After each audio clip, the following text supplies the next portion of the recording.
आज की वीडियो में मैं बात करने वाला हूँ ग्रीस के टूरिस्ट वीज़ा के बारे में। और ग्रीस का टूरिस्ट वीज़ा जब भी आपने अप्लाई करके लेना है तो कुछ एक रिक्वायरमेंट्स है जो कि आपको बहुत अच्छे से फुलफिल करनी पड़ेंगे, अदरवाइज आपको आपका वीज़ा नहीं मिलने वाला। तो रिक्वायरमेंट इसलिए इंपॉर्टेंट है क्योंकि एम्बेसी में सिर्फ आपके डॉक्यूमेंट्स जाने हैं, आपने वीएफएस सेंटर में अपने डॉक्यूमेंट सबमिट करवा के आ जाना और वीएफएस सेंटर ही आपके डॉक्यूमेंट आगे एम्बेसी में भेजेगा। और बहुत कम चांसेस हैं कि आपका कोई इंटरव्यू आएगा, एम्बेसी की तरफ से आपको कोई कॉल आएगा, डायरेक्टली डिसीजन ही आएगा। तो रिक्वायरमेंट बहुत अच्छे से समझ लेनी है और पूरी कर लेनी है, इसी के बिहाफ पे आपका वीजा आपको मिलेगा। और बहुत कम पैसे में आप अपना वीजा लेना चाहते हो ग्रीस का, तो रिक्वायरमेंट बहुत अच्छे से समझ लेना। ये वीडियो को स्टार्टिंग से लेके एंड तक बहुत ध्यान से आपको देखना पड़ेगा। मेरा नाम है रमन और आप देख रहे हैं क्रैब माई वीजा। तो चलिए अभी रिक्वायरमेंट की तरफ चलते हैं। सबसे पहले हम उन चीज़ों के बारे में बात करेंगे कि जो आपकी प्रोफाइल को इम्पोर्टेंट डॉक्यूमेंट्स हैं, जिनको अगर आप पूरा कर लेते हो तो आपको ना तो 5 लाख देने पड़ेंगे ना 10 लाख देने पड़ेंगे, आपका बहुत कम पैसे में वीज़ा अप्लाई हो जाएगा। आप चाहे खुद करना चाहो खुद भी कर सकते हो, अगर आप किसी की हेल्प लेके करना चाहते हो तो आप उनकी हेल्प लेके भी कर पाओगे।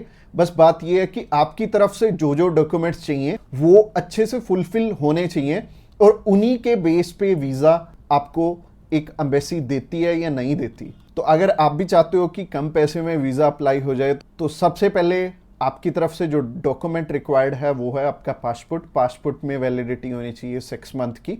और इसके बाद आपको आईटीआर चाहिए होंगे पिछले 2 साल के, और पिछले 3 मंथ की बैंक स्टेटमेंट चाहिए होगी। इसके अलावा आपको कुछ एक चीज़ें और रिक्वायर्ड होंगी जो कि आपके ऑक्यूपेशन से रिलेटेड होंगी, जैसे कि आप अगर बिजनेस करते हैं तो आपका कवर लेटर हेड पे आएगा और आपको अपने बिजनेस का प्रूफ देना पड़ेगा। अगर आपका करंट अकाउंट है तो आपको अपना करंट अकाउंट साथ में अटैच करना पड़ेगा। अगर आप बिजनेस नहीं जॉब करते हैं तो जॉब में क्या है कि अपनी एम्प्लॉयर की साइड से आपको एक एनओसी चाहिए होगी, और इसके अलावा आपको अपने एम्प्लॉयर की तरफ से जो आपको सैलरी स्लिप्स मिलती हैं वो आपको चाहिए होंगी। यानी कि अगर आप जॉब कर रहे हो तो आपको 2 चीज़ों की रिक्वायरमेंट है। पहली है सैलरी स्लिप्स और दूसरी जो चीज़ है वो है एनओसी। और एनओसी में क्या चीज़ मेंशन करनी है, आप ये छुट्टियों के लिए यूरोप में घूमने के लिए इंटरेस्टेड हैं और यूरोप में आप जा रहे हैं और इतनी डेट से इतनी डेट तक आपकी कंपनी को कोई प्रॉब्लम नहीं है, वो आपको छुट्टी दे सकती है, और इतनी तारीख से आप रीज्वाइन कर रहे हैं। तो इससे क्या होगा कि आपका टाइज स्ट्रांग हो जाएगा। जब भी हम बात करें अपने बिजनेस, अगर किसी का यहाँ पे स्ट्रांग है या फिर अगर मान लो जॉब अच्छी आप कर रहे हो, अच्छी सैलरी मिल रही है, तो आपका बहुत इजीली वीज़ा लग जाता है। जो कि टूरिस्ट वीज़ा में आपको भी पता है कि पैसे बहुत कम खर्चा आता है, और मेनली ये ही डॉक्यूमेंट्स हैं जो कि मच इम्पोर्टेंट हैं। और इसके अलावा बाकी तो डॉक्यूमेंट फोटो स्टेट करवाने वाले हैं, यानी कि अगर आप मैरिड हैं तो मैरिज सर्टिफिकेट चाहिए होगा, अगर आपके बच्चे भी हैं तो उनका बर्थ सर्टिफिकेट चाहिए होगा। इसके अलावा अगर कोई स्टूडेंट जाना चाहता है तो उसके मम्मी पापा उसे स्पॉन्सर कर सकते हैं, प्लस उन्हें स्कूल से एनओसी लेनी पड़ेगी कि उनके स्कूल को या फिर कॉलेज को कोई प्रॉब्लम नहीं है कि कोई भी पर्सन अगर जाना चाहता है, कोई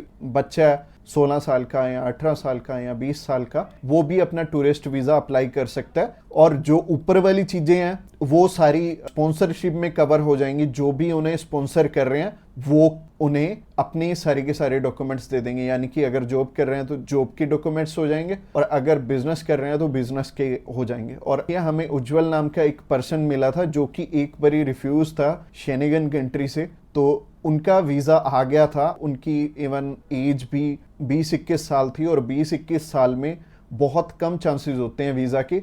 बट अगर जो आपको स्पॉन्सर कर रहा है उनके साथ अप्लाई कर लेंगे तो अच्छा रहेगा। तो ऐसे करके उज्जवल और उनकी मदर का वीज़ा आ गया था और उन्होंने अपने मामू के पास जाना था। उन दोनों ने इकट्ठे ही ट्रैवल कर लिया, उनकी मदर ने भी उनके साथ ट्रैवल कर लिया और मदर लौट के वापस इंडिया आ गए थे। और बहुत अच्छा रहा उनके लिए और बहुत कम पैसे में उनका अप्लाई हो गया था। उनका वीज़ा 15,500 रुपये में अप्लाई हुआ था। इसके अलावा ये जितनी भी रिक्वायरमेंट मैंने आपको बताई हैं, इनमें से मच इम्पोर्टेंट जो हैं वो हैं आपका ऑक्यूपेशनल प्रूफ, आपके आईटीआर और आपका बैंक बैलेंस। ये तीनों चीजें बहुत इंपॉर्टेंट हैं और ये आपस में मैच भी कर रही होनी चाहिए, तो ही आपका वीजा आएगा अगर ये तीनों चीजें आपस में मैच कर रही हैं। और ये चीज आपको मैं वीडियो में तो बिल्कुल भी एक्सप्लेन नहीं कर पाऊंगा, वैसे ही ये वीडियो आई थिंक 7 से 8-10 मिनट की हो जाएगी, और अगर मैं इसी वीडियो में एक्सप्लेन करने लगूंगा तो बहुत बोरिंग हो जाएगा और आपको हो सकता है आपके प्रोफेशन के हिसाब से समझ भी ना आए। तो आप क्या कर सकते हैं, तो आप अभी हमें कॉल कर सकते हैं या फिर व्हाट्सएप पे मैसेज भी कर सकते हैं। और व्हाट्सएप पे मैसेज करना चाहते हैं तो आपको डिस्क्रिप्शन बॉक्स में एक लिंक मिल जाएगा, इसी पेज के थ्रू जा सकते हैं। आप हमें कॉल कर सकते हैं डायरेक्टली इस पेज से। इसके अलावा आप हमारे थ्रू अप्लाई करेंगे तो कुछ एक और रिक्वायर्ड डॉक्यूमेंट जो कि हम आपके पूरे करके देने वाले हैं, जैसे कि सबसे पहले आपको अपॉइंटमेंट करके देंगे, उसके बाद आपका air ticket, travel insurance, hotel booking की जाएगी, उसके बाद आपकी cover letter, visa application form और आइटनरी भी बनाई जाएगी। अगेन बोल रहा हूं कि आपके डॉक्यूमेंट मच नीडेड रहेंगे। इसके अलावा हमारी जो एक्सपर्ट टीम है वो आपकी बहुत अच्छे से हेल्प करने वाली है हर एक डॉक्यूमेंटेशन पूरा करने में। बस आपको क्या चाहिए, आपको अपनी तरफ से जो जो डॉक्यूमेंट्स हैं, जैसे कि मैंने बताया, अगर आपको समझ में नहीं आया इस वीडियो के थ्रू तो आप अभी हमें कॉल कर सकते हैं या फिर व्हाट्सएप पे मैसेज भी कर सकते हैं। और व्हाट्सएप पे मैसेज करना चाहते हैं तो आपको डिस्क्रिप्शन बॉक्स में एक लिंक मिल जाएगा, और ये जो पेज है, ये पेज को आप सारा चेकआउट करिए। आप अगर आप हमारे बिल्कुल लेटेस्ट जो सक्सेस स्टोरीज हैं वो देखना चाहते हैं तो आप हमारे इंस्टाग्राम चैनल पे भी इसी पेज के थ्रू जा सकते हैं। आप हमें कॉल कर सकते हैं डायरेक्टली इस पेज से, और इस पेज का लिंक आपको डिस्क्रिप्शन बॉक्स में मिलेगा। तो ये बहुत सिंपल रहेगा, जब भी आपने किसी भी शेनेगन कंट्री का अप्लाई करना तो आप इस पेज के थ्रू कर सकते हैं, और आपको बिल्कुल भी टेंशन लेने की ज़रूरत नहीं है। हमारी टीम्स ऑफ एक्सपर्ट्स हमेशा रेडी है आपकी हेल्प करने के लिए, और अपनी रिक्वायरमेंट अच्छे से पूरी कीजिए। रिक्वायरमेंट अगर पूरी नहीं होगी तो चांसेस है कि आपका वीज़ा रिफ्यूज़ हो जाए, और जैसे कि मैंने रिक्वायरमेंट बहुत अच्छे से समझाई है इस वीडियो में। इसके अलावा जो एंड स्क्रीन में आपको वीडियो दिख रही है वो प्रोसेसिंग के ऊपर है, और उस प्रोसेसिंग वाली वीडियो को भी आपने बहुत अच्छे से ध्यान से देखना है, क्योंकि उस वीडियो में मैंने आपको बता रखा है स्टेप बाय स्टेप आपके कितने पैसे लगने वाले हैं और कैसे कैसे आपने पैसे हमें देने हैं। अगर आप हमारे थ्रू अप्लाई करना चाहते हो तो अगली वीडियो भी आपको देखनी जरूरी है। Thanks a lot for watching this video till the end.